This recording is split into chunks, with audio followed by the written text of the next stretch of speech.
জলসীমা লঙ্ঘন করায় বাংলাদেশের জেলে বন্দী রয়েছে এপার বাংলার ৯৫ জন মৎস্যজীবী।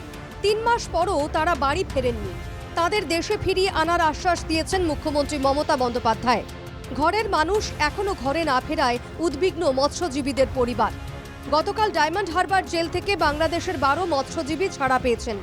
এপার বাংলার মৎস্যজীবীদেরও দ্রুত ফিরিয়ে আনুক সরকার, দাবি উদ্বিগ্ন পরিবারগুলির।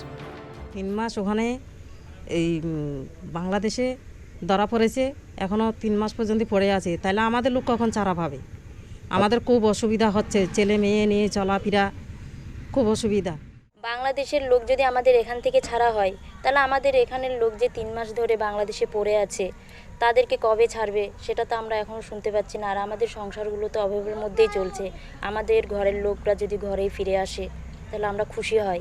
আমরা তো খুব কষ্টের মধ্যেই দিন কাটছে। বাংলাদেশের জেলে বন্দী বাংলার ৯৫ মৎস্যজীবীকে ফেরানোর ব্যবস্থা করছে সরকার।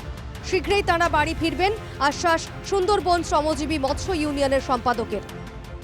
যে ৭৮ জন মৎস্যজীবীকেও ধরে নিয়ে আসা হয়েছিল আমাদের টেরিটরির মধ্যে থেকে, তাদেরকেও ছাড়ার প্রস্তুতি শুরু হয়েছে।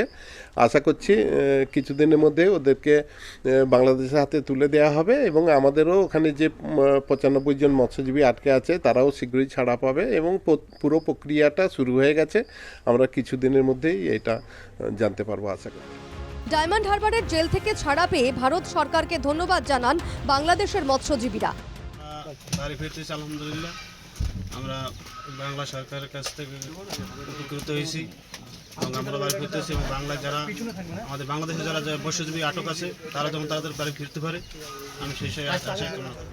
একমাত্র উপার্জনকারী না থাকায় সংসারে টান পড়ছে দিন আনা দিন খাওয়া পরিবারগুলির। ঘরের মানুষের ফেরার আশায় বুক বাঁধছেন সুন্দরবনের কাকদ্বীপ এলাকার মৎস্যজীবীদের পরিবার। ডায়মন্ড হারবার থেকে অরিজিৎ মণ্ডলের রিপোর্ট, এনকেটিভি বাংলা।